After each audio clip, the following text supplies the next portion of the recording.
In October 1900, a Greek sponge diver named Elias Stadiatis descended into the waters off the small island of Antikythera at the edge of the Aegean Sea. 45 meters down, he found something that made no sense. A vast, ancient shipwreck lay across the seabed, the hull of a large cargo vessel, untouched for 2,000 years. When he surfaced, he told the boat's captain what he had seen. The captain assumed he was suffering from nitrogen narcosis. He sent him back down with a lifeline to prove it. What they found on the seabed was extraordinary. Bronze and marble statues, glass vessels, thousands of amphorae. The ship had been carrying a cargo of such cultural wealth that Greek authorities organized one of the world's first major underwater archaeological salvage operations. Over the following months, divers brought up fragments by hand in dangerous conditions, often working at the absolute limits of what the human body could survive. Among everything they recovered, one object drew almost no attention at the time. A corroded lump of bronze, roughly the size of a large book, that had cracked open in the weeks after it was raised. When it split apart, something inside caught the eye of an archaeologist named Valerios Stais. Stais noticed something that shouldn't have been there. Gears, tiny interlocking bronze gears, precision cut, still partially visible inside the corroded mass. In 1901, and indeed for centuries before, no one had any evidence that the ancient Greeks could manufacture mechanical gearing of any kind, let alone a device with this level of internal complexity. Stay suggested the object might be some kind of astronomical clock. The academic community largely dismissed him. The device was catalogued, placed in the National Archaeological Museum of Athens, and left almost entirely untouched for the next 50 years.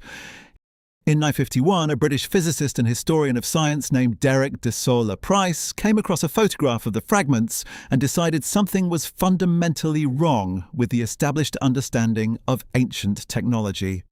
Price spent the next 25 years studying the mechanism, initially from photographs, later with direct access to the fragments in Athens. In 1974, he published a landmark paper titled Gears from the Greeks. His conclusion? The object was a hand-cranked mechanical computer of extraordinary sophistication, built sometime between 150 and 100 BCE.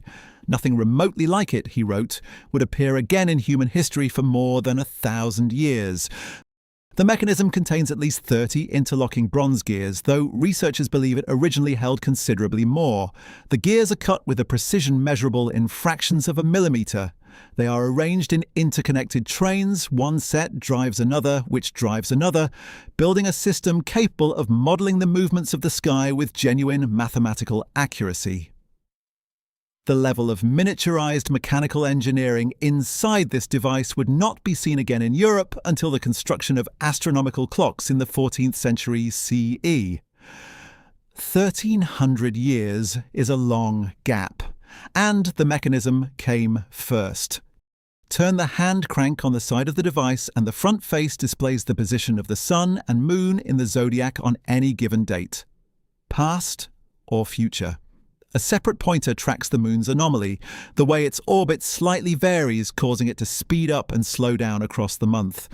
The device also tracked a 4-year cycle that indicated when the Olympic and Panhellenic Games would be held. Set it to any date, and it would show you the state of the sky on that day, in a way that no other surviving object from the ancient world was known to be capable of. On the back of the mechanism, a spiral dial tracks 223 lunar months, a period the ancient Greeks called the Saros cycle, the repeating pattern after which eclipses begin to recur.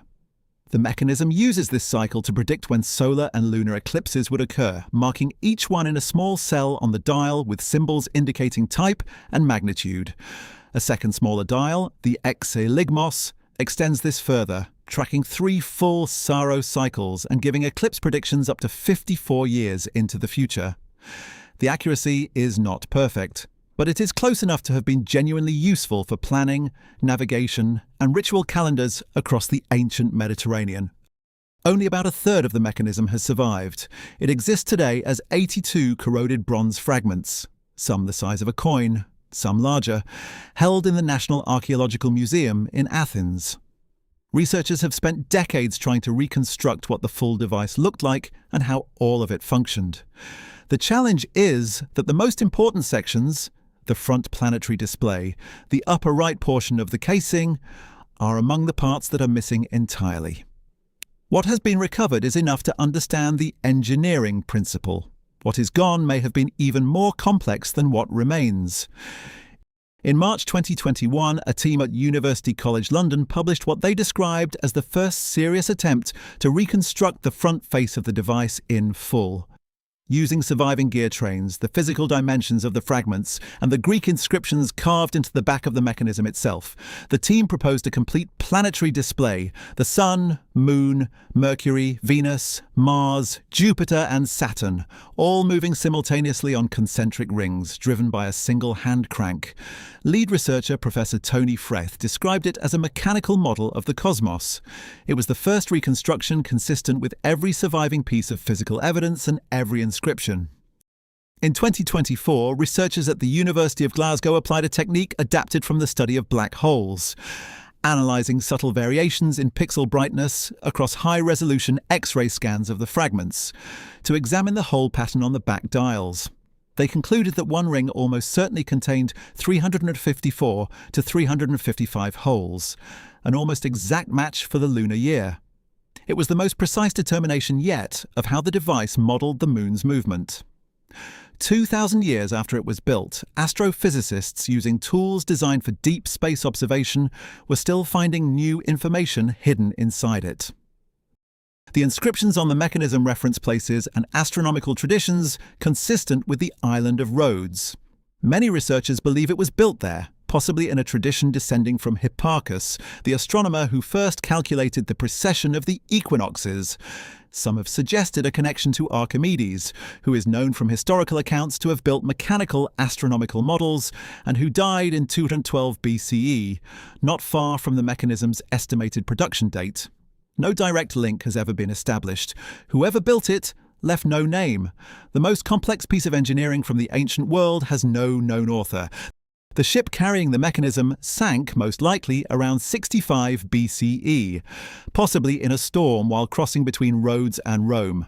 The cargo suggests it was heading west, possibly as a consignment bound for Italy. Whether the mechanism was being delivered as a commission, sold as a remarkable curiosity, or was the personal property of a scholar aboard, no one knows. It settled on the seabed off Antikythera, covered slowly by sediment, and lay there undisturbed for 1,935 years, until a sponge diver accidentally crossed its path on a quiet October morning in 1900. The Antikythera mechanism was not the beginning of a new technological tradition. It appears to have been the end of one, or perhaps a continuation of a tradition we simply lost. The Roman Empire fell, libraries burned, the knowledge of how to build such a device and the culture that had produced it did not survive intact. The next mechanical device of comparable internal complexity, a European astronomical clock, does not appear until roughly the 14th century CE. More than 1,000 years passed without anything like it being made again.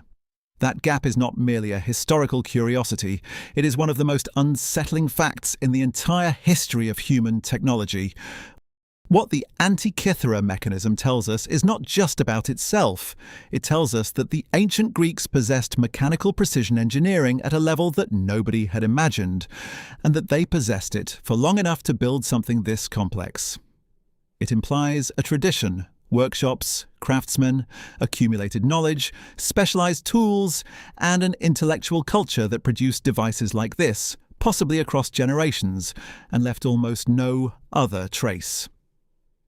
The mechanism is the only one that survived. There may have been others. We don't know what else was built or what else was lost. We don't know what is still lying in the dark water somewhere, waiting to be found.